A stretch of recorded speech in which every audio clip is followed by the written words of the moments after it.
Oracle, tarot, whatever, readings. Okay. Give me a second.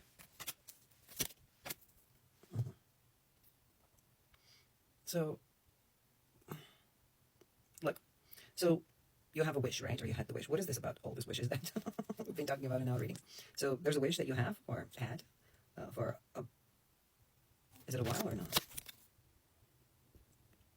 Well, you kept it with you for a while now, right? So it just feels like some kind of wish that makes you feel like you want to be at home. Now, this can be anything, right? This can be a home itself, or a relationship, or a job, or something spiritual, right? Or something psychological, right? Some state, something that will make you feel in a state of being at home, right? Either physically or not, or both.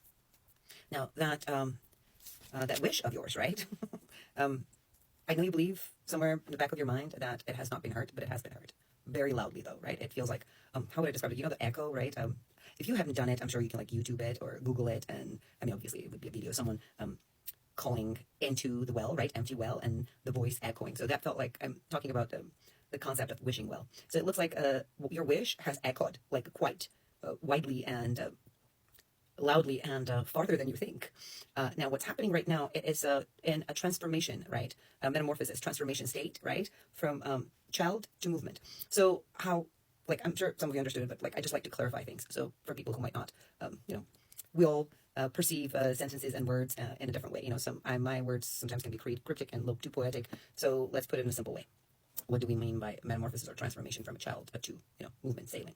So basically, it's like giving birth, right? So all this time, your wish, right, that you called into, right, was baking in a womb, right? So it's like a child that's been in the womb, right? And now it's going to go through a transformation state, which is like metamorphosis, which is your dream is going to come out of the womb into the life, right? Come out.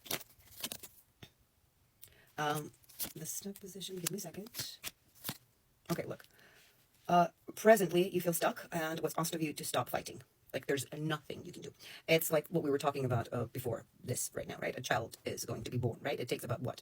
A perfectly born child, it takes 9 months to bake, right? So your wish is being baked, right? And universe is just going to give birth to it, or God, or whatever you want to believe it, or your mind. You just go crazy with your interpretations. Have fun. So I'm just going to stick with universe. So universe is going to give birth to your dream right now, right? It's been like sort of baking it in its womb all this time. While it's in labor, universe is in labor, right? You're asked to stop fighting.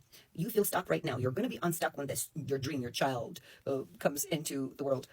You've got to understand there's nothing you can do.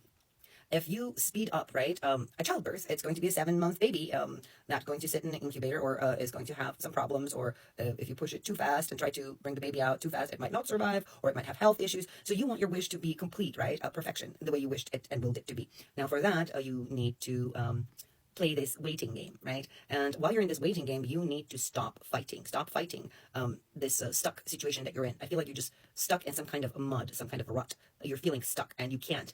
You literally can't anymore. You feel like you're falling. You feel like you're drowning. You feel like you're being defragmented. Like, it's like this is you. Like, it's like this is you. You feel like you're being shattered like tiny pieces of the mirror. You can't do it anymore. You have no more strength to remain in this position. Look, it's like you're the elephant, right? Stuck in the mud. And there's a tiny bird sitting on you. And even the weight of that tiny bird, what is it to an elephant? But mind you, for you, where you are right now, it feels heavy. So even this little bird makes you go sink into that quicksand, into that mud deeper. So what I'm trying to say is that any emotional, psychological, or physical trigger that can be minuscule, like this small, puts a unbelievable amount of pressure on you right now. It almost feels like when people go to seek psychological help, right? Or you go to the doctor, a professional, and ask for help because you no longer are able to tolerate this much pressure and pain. So they put you on medication. This is where you're at right now. You cannot do it anymore. And it's almost like you can't pinpoint what it is because it feels like it's everything. Everything around you puts a pressure on you. And you constantly feel like you're drowning, you're falling. It feels like you're being gobbled up. You can't anymore. So why is it asked of you not to fight? It's because if you fight this structure, right? If you fight this structure of the phase, if you fight this phase, right? You're going to destroy the outcome. It's like childbirth, right? It's painful. And there's labor. There's 9 months of discomfort, all kinds of illness, sickness, nausea, It's just hell, right? But then the child comes, right? And then the joy of it, the beauty and the love and unconditional love that you feel. But there's a fair amount of suffering that comes before the birth, right? And during birth as well, obviously. This is what you're going through right now. So look at it this way. Maybe that'll help you live easier through this period that you're going through. Because it looks like it's very heavy on you, and I'm sorry for that.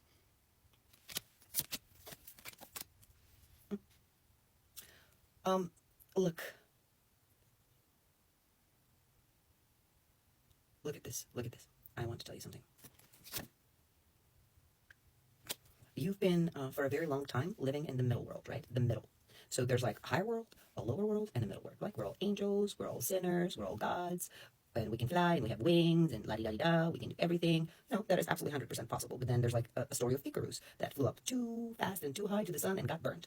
And then there's the story of Narcissus, who looked down deep into the water and drowned into his reflection, right? So it's like reaching out to something that is too high or diving too deep into yourself.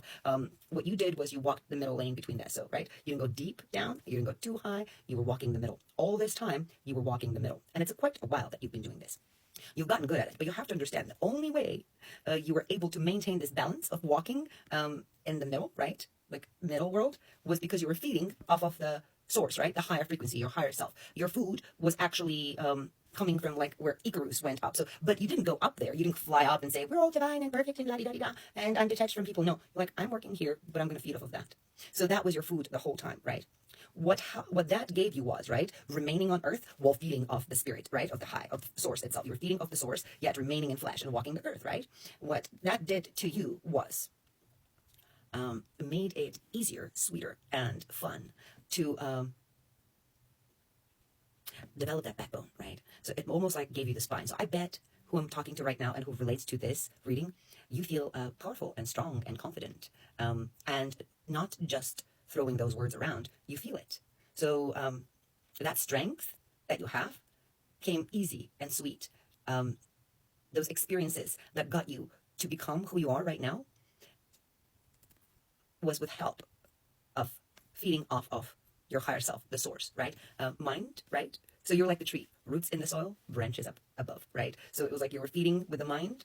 Your mind was feeding from the source, esoteric knowledge, mystical knowledge, spirituality, anything, whatever you want, philosophy, psychology, you name it. And yet remaining on earth. Give me a second. Look, you had a dream. You had a dream.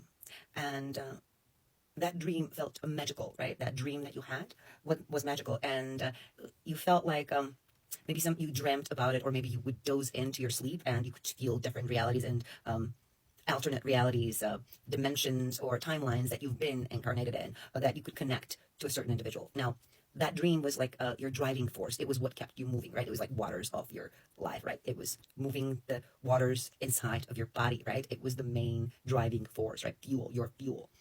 It was magical. This experience in your mind was magical. And that dream and fantasy or desire or experience that we're talking about was of love, right? Of love, of coming together.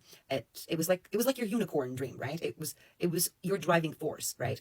So remember how I said that what kept you going was feeding off the source, right? With your mind, like fantasy and all those things that I mentioned, yet remaining with your feet grounded on soil, like knowing that, okay, well, I'm still in flesh. And, but what kept you moving forward, right? What kept you moving forward with the lessons, right? With remaining where you are balanced in the middle, and yet going forward was this dream of love, right? Maybe twin flame that you were dreaming about, or a special partner. But it feels like some of you might have felt or felt that you have already met this person. Could be not physically, could be physically, depends. So all of this, a dream, right? This dream came to standstill. So this love aspect of your spiritual movement came to standstill. Now, mind you, the wishing well that we're talking about, the desire that you have, right? That universe is actually going to go into labor right now, is baking that wish in its womb. That's not about this love. This is something else. But why are we talking about the love? Look, the winds of change, what they're telling you is the winds of change are upon you. Literally, you've mastered time. I know you don't believe it, but you have. You hold the keys and you hold the wisdom. And everything's about to change completely. You're going to have a baby.